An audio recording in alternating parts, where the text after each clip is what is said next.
Hello friends, welcome back to another video. आज की video में हम समझेंगे कि कोर्ट मैरिज का पूरा प्रोसीजर क्या है, डॉक्यूमेंट्स क्या क्या चाहिए होते हैं, क्या इसमें टोटल खर्चा आता है। देखिए, इसके अंदर हमें रूल्स और उसकी एलिजिबिलिटी जानना बहुत ज़रूरी है कि कोर्ट मैरिज का देखिए कौन कौन व्यक्ति कर सकता है, उसके क्या नियम रहते हैं, कौन सा एक्ट लगता है। साथ में डॉक्यूमेंट्स की पूरी एक लिस्ट है, वो हम आज समझेंगे। मैं सारी जो है डॉक्यूमेंट्स का बारे में आपको डिटेल में बताऊंगा। सबसे इंपॉर्टेंट चीज़ है कि इसके अंदर टोटल खर्चा कितना आता है, गवर्नमेंट को कितनी फ़ीस जाती है, एडवोकेट को क्या फ़ीस जाती है, वो आज हम इस वीडियो में भी समझेंगे। देखिए, सबसे पहले जान लेना चाहिए कि कोर्ट मैरिज होती क्या है। देखिए, जब दो लोग बिना कोई भी रीति रिवाज मतलब रीति रिवाज को फॉलो, जैसे हम सामाजिक शादी करते हैं, मंदिर में जाके शादी करते हैं, वो शादी ना करके क्या कर कि कैसी शादी होती है, वो मैरिज रजिस्ट्रार के सामने जाके शादी होती है और वो एकदम वैलिड मैरिज होती है। उसी को हम कहते हैं कोर्ट मैरिज। इसमें कोई आपके लिए जैसे मंदिर में फेरे दिलवाना ऐसा नहीं होता है यहाँ पे। और ये किसके अंदर गवर्न होता है, ये स्पेशल मैरिज एक्ट 1954 के अंदर आती है और ये पूरी तरीके से वैलिड है, पूरे देश भर में लागू है। देखिए, अब ये जान लेते हैं कि कौन इस ये जो मैरिज है कौन कर सकता है, उसकी क्या एलिजिबिलिटी रहेगी, क्या क्राइटेरिया रहेगा, वो थोड़ा सा सिंपली भाषा में ज़रा समझ लेते हैं। देखिए, सबसे पहले चीज़ है कि एज लिमिट का होना। ऐसे नहीं कोई भी शादी कर ले।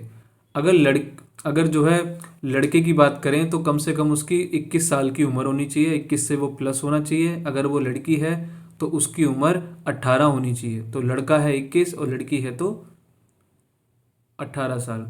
और सिंगल स्टेटस, देखिए दोनों दोनों में से ऐसा नहीं होना चाहिए कि पहले से उनमें से किसी ने शादी पहले से कर रखी है। ठीक है, तो ऐसा कुछ नहीं होना। दोनों के दोनों क्या होने चाहिए, सिंगल होने चाहिए। अगर मान लीजिए बाय चांस ऐसा केस है कि वो डिवोर्सी है तो उसके पेपर्स आपके पास होने चाहिए। फिर दूसरी बात होती है साउंड माइंड। देखिए, दोनों जो है मेंटली फिट होने चाहिए, क्योंकि आपकी वहाँ पे स्टेटमेंट ली जाती है और आप जो है डिसीजन लेने के लिए केपेबल होने चाहिए। और देखिए, प्रोहिबिटेड रिलेशनशिप क्या है, दोनों आपस में देखिए कोई भी क्लोज रिलेटिव ना निकले।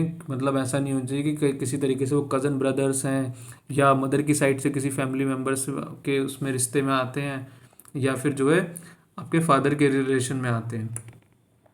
फिर देखिए, ज़रूरी कौन कौन से डॉक्यूमेंट्स हैं उनकी एक बार हम लिस्ट समझ लेते हैं। देखिए, इसके अंदर आपको लड़के और लड़की के लिए जो डॉक्यूमेंट्स चाहिए, पासपोर्ट साइज़ फ़ोटोज़ चाहिए होते हैं। चार चार, मैं तो कई लोगों को बोलता हूँ कि 16, 18, 20 जितने हैं वो लेके जाएं, बाद में दिक्कत हो जाती है। और साथ में आपको एक एप्लीकेशन फॉर्म होता है जो कि आपको फिल करना पड़ता है, वो वहीं मिल जाता है। फिर होता है एज प्रूफ। देखिए, आपको अपनी एज को प्रूफ करने के लिए बर्थ का सर्टिफिकेट चाहिए, 10th क्लास के सर्टिफिकेट चाहिए। अगर आपके पास पासपोर्ट है तो ये 3 डॉक्यूमेंट है जिसको आप दिखा सकते हैं, जो कि बर्थ का प्रूफ हो जाएगा। फिर आपका आईडी और एड्रेस के लिए देखिए क्या डॉक्यूमेंट्स चाहिए लड़के लड़की के लिए। आधार कार्ड चाहिए, voter ID card, ration card, electricity bill. तो इनमें से कोई 2 डॉक्यूमेंट्स लेके चले जाएं। फिर है, अगर मान लीजिए अगर आप डाइवोर्सी हैं या फिर आपके हस्बैंड की या वाइफ की जो है डेथ हो गई है, तो डाइवोर्स अगर किया है तो उसकी जो है डिग्री लेके आएँ। और वो हस्बैंड या वाइफ की डेथ हो गई है तो उसकी डेथ सर्टिफिकेट के डॉक्यूमेंट लेके आएँ। ये ज़रूरी है। आगे देखिए, अब इसमें कितने गवाहों की ज़रूरत पड़ती है। इसमें देखिए 3 गवाह चाहिए। कोर्ट मैरिज के लिए 3 विटनेस ज़रूरी होते हैं। उनके पास उनका आईडी कार्ड होना चाहिए, उनका एड्रेस प्रूफ होना चाहिए, एड्रेस के लिए साबित करने के लिए डॉक्यूमेंट होना चाहिए, और उनकी भी पासपोर्ट साइज़ फ़ोटो चाहिए होती हैं। क्योंकि ये जो गवाह हैं ये कोई भी हो सकता है, आपकी फैमिली मेम्बर्स भी हो सकते हैं, आपके दोस्त भी हो सकते हैं। तो ऐसी कोई बार नहीं है कि मतलब कौन इसमें गवाह हो सकता है। अब देखिए, स्टेप बाय स्टेप प्रोसेस समझते हैं कि शादी जो होती है उसका जो सर्टिफिकेट लेने तक का पूरा सफ़र क्या है, शुरू से लेके समझते हैं। देखिए, सबसे पहले आता है कि नोटिस देना। नोटिस ऑफ इंटेंडेड मैरिज, इसका मतलब है कि सबसे पहले लड़का और लड़की को मैरिज ऑफिस के पास नोटिस फाइल करना होता है। कंडीशन होती है दोनों में से किसी एक को उस एरिया में कम से कम 30 दिन से, मतलब ऐसा होना चाहिए कि वो कम से कम उस एरिया में 30 दिन तक, लास्ट 30 डेज तक वो रहे हों। मतलब दोनों में से कोई एक, दोनों का रहना ज़रूरी नहीं है। तो देखिए, ये जो बात हुई कि भाई नोटिस ऑफ इंटेंडेड मैरिज का मतलब हुआ कि आप दोनों शादी करना चाहते हैं। ये एक नोटिस है जो पब्लिक को दिया जा रहा है, किसी को कोई ऑब्जेक्शन है तो वो बता दे। तो बेसिकली ये मतलब होता है इसका। फिर होता है कि देखिए 30 दिन का वेट करना पड़ता है जब आप नोटिस निकलता है ये। तो नोटिस पब्लिश होता है इसमें सबसे पहले। फिर वेट फॉर ऑब्जेक्शन, फिर आपके लिए मतलब ऑब्जेक्शन का वेट किया जाता है। किसी भी किसी को भी अगर कोई ऑब्जेक्शन है उस शादी से, ऑब्जेक्शन बेसिकली ऐसा होना चाहिए कि आपकी शादी पहले से हो रखी है, मान लीजिए आप जो है अंडर एज हैं, मतलब ऐसा कोई ऑब्जेक्शन नहीं माना जाएगा कि हम इसकी शादी करवाना नहीं चाहते, हम खुश नहीं हैं, तो ये वाले ऑब्जेक्शन नहीं माने जाते हैं। फिर आता है लीगल वेरिफिकेशन, तो आपकी जो वेरिफिकेशन करवाई जाती है, ठीक है। फिर होता है यहाँ पे आपकी शादी हो जाती है, तो नोटिस को ऑफिस में चिपका दिया जाता है। अगर 30 दिन तक कोई लीगल ऑब्जेक्शन नहीं होता तब तक तो फिर उसमें कोई दिक्कत नहीं है, फिर आपकी शादी को आगे बढ़ा दिया जाता है। फिर देखिए शादी का दिन, अब जिस दिन आप शादी करेंगे, अब ये सारी चीज़ें हो चुकी हैं, अब आ गया दिन जब आपकी शादी होगी। तो सबसे पहली बात है कि डिक्लेरेशन, मैरिज ऑफिसर के सामने दोनों को साइन करना होता है। तो वहाँ पे आप एक डिक्लेरेशन फॉर्म होता है कि आप शादी कर रहे हैं, वहाँ पे आप दोनों साइन करेंगे, लड़का लड़की।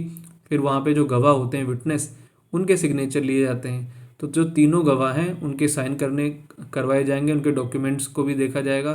फिर होता है सर्टिफिकेट, सारे प्रोसेस के बाद आपको मैरिज सर्टिफिकेट मिल जाएगा। लेकिन देखिए उसी टाइम पे नहीं मिलेगा, थोड़ा सा समय लगता है, उसके बाद आपको सर्टिफिकेट मिल जाता है।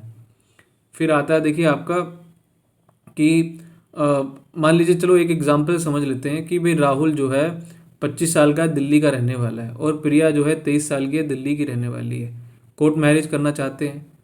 पहले वो अपने लोकल एसडीएम ऑफिस गए और नोटिस किया, ठीक है। फिर ऑफिसर ने नोटिस बोर्ड पे लगा दिया।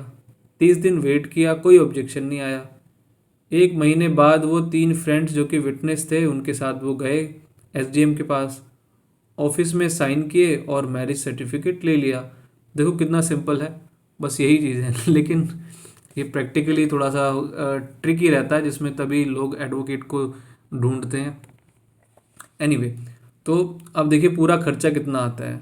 तो ऑफिशियल देखिए गवर्नमेंट फीस तो देखिए मोटा मोटा 5 से 1,000 की, और जो थोड़ा बहुत अगर वो लगा लें आप अपना तत्काल वगैरह तो थोड़ा सा और ऐड हो जाती है, 1,000-1,500 और ऐड हो जाती है। तो ऐसे इतनी फीस रहती है। लेकिन जो एडवोकेट्स हैं वो अब डिपेंड करता है कि वो कितनी फ़ीस चार्ज करते हैं, ठीक है। 5 से 20,000 के बीच में कोई भी फ़ीस वो चार्ज करते हैं, तो वो एक फ़ीस रहती है।